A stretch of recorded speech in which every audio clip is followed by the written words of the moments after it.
Actually आपने जो अभी पॉइंट्स बताए हैं, I think it's really interesting and it's really meaningful, because ये सब पॉइंट्स, इनफैक्ट थोड़े पॉइंट्स तो मुझे भी अभी समझ में आ रहे हैं कि how to look at on this exit part. So it's really good. So sir, आपने बताया small cap, mid cap and large cap, और आपने जो प्रीमियम के बारे में बताया और कैसे मार्केट्स को देखना चाहिए, कैसे प्रेडिक्ट करना चाहिए और क्या हो रहा है वो देखना चाहिए.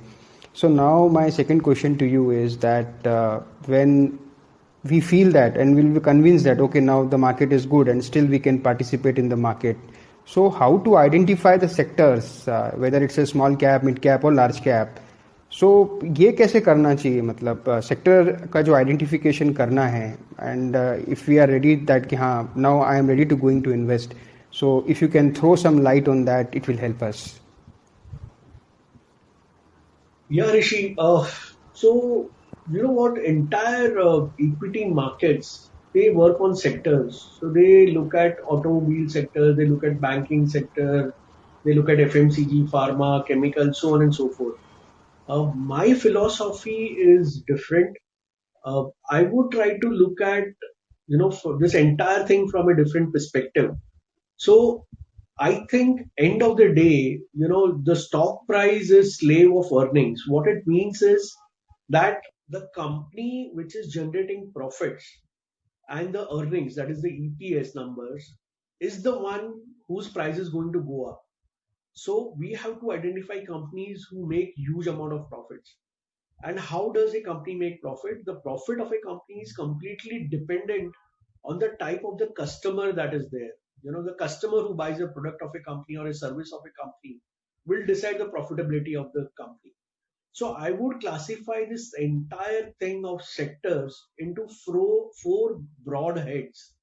My first would be that if you should look at businesses which are having the export market. So it is, I would call it as a B2E, which is business to exporters, or business as exports as one stream. The second would be business to customers, that is companies which sell products directly to the customer. So for example, FMCG companies. In the first example, business to exports, it could be IT and pharma as sectors, which have export market. Then is business to customers, in which you will have companies like FMCG. The third is business with business. So in B2B, it is companies who are selling their products to an businessman. That is, he is also an intermediary. He is going to take the product, do some value addition, and sell the final product to the end customers. And the fourth category will be B2G, which is business with government. So let me just get on with all the four in slightly more detail. So when I'm talking about B2E, that is business in the export market, that to my mind is the most premium market. And markets will reward such companies and such sectors phenomenally. Why does the market reward companies with doing exports phenomenally? Is because in the export market you need to have great practices of great manufacturing or services. So if you do not have a great manufacturing capabilities to service the export market, some other country, some other place in the world, or some other manufacturer will eat your market share. And you will not survive for a long period of time if you do not have great quality, if you do not have great manufacturing processes. Or even if your services are bad, the customer will walk away to somebody else. So, first is that you will have great strength to survive in the international market. You will be very, very competitive. You will be always focused on your cost. You will be always interested in innovation. You will be always interested in doing new things. And that is what the reason why I think the market really rewards companies in the export market phenomenally, because you will have all the things which get into a great company which survives and grows over a long period of time. So you will have great quality of management, you will have great ethics, you will have great competition strength, you will have great cost control, you will have innovation. All of those are parameters which are generally there with companies having export as their own business area. And that is why I think IT and pharma completely fits that bill. Automobile is also coming up in that sector where India is becoming the hub for automobiles in the world. So auto and auto ancillary companies also come in that category.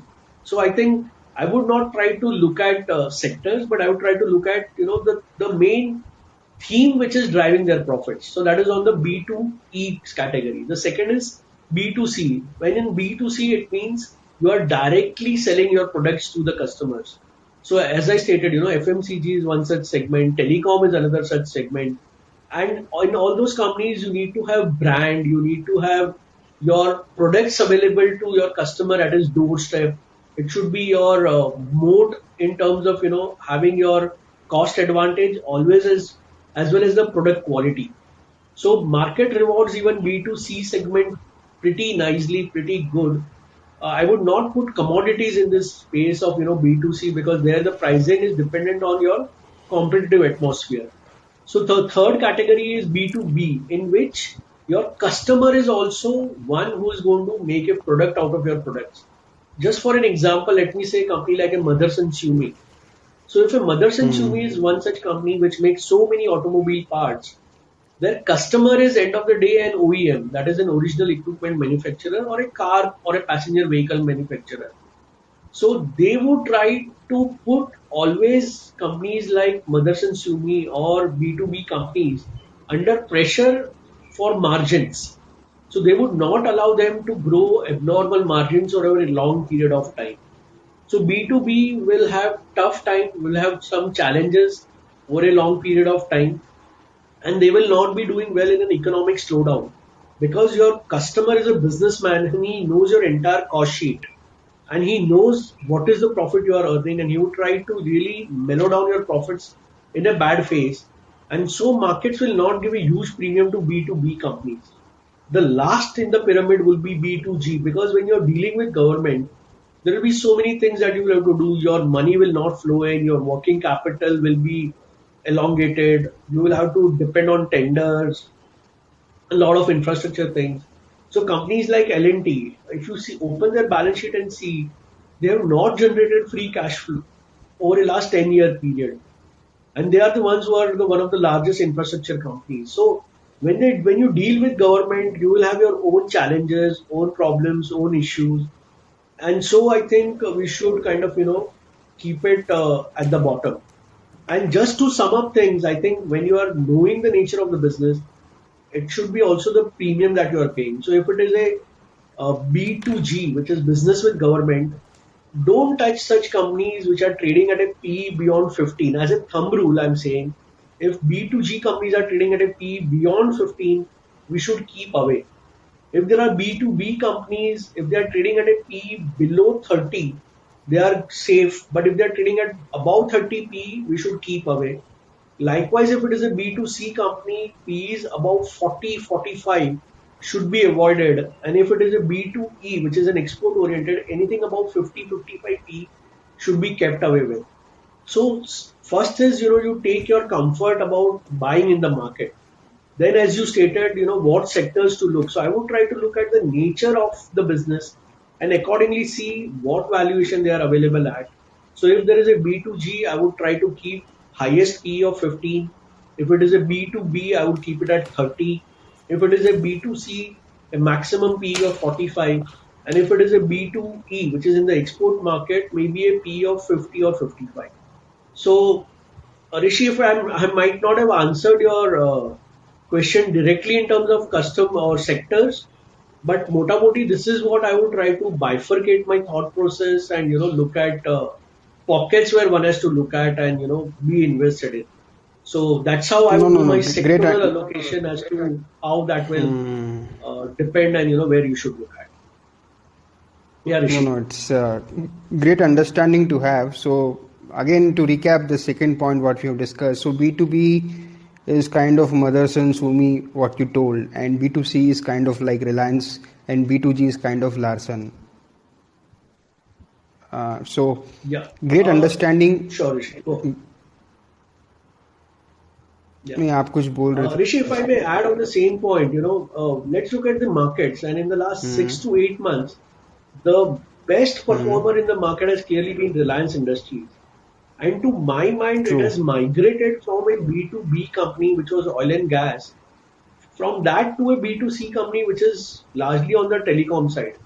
And if you have a B2C company, which is a debt-free company, market gives a huge premium to it. So earlier, maybe in the month of January, Reliance had a debt of almost about 3.5 lakh crores at a gross basis.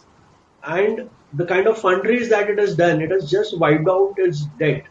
So the amount of money which was as debt, if you just add it as twice incremental market cap, you have a company which will automatically grow up from 6 lakh crores to about 12, 13 lakh crores just on the debt reduction part. So market really appreciates and rewards a B2C company more than a B2B company.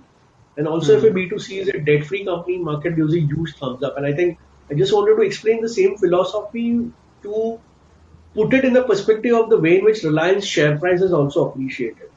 So I think that was one thought process which I wanted to share on what you were talking. Sorry for interrupting you, Rishi. Go on. No. Thanks for this understanding. So now one thing is clear, that how to exit the stocks. Second point, this one thing is very clear, that how to categorize the segmentation or the sectors. So this is also clear, right?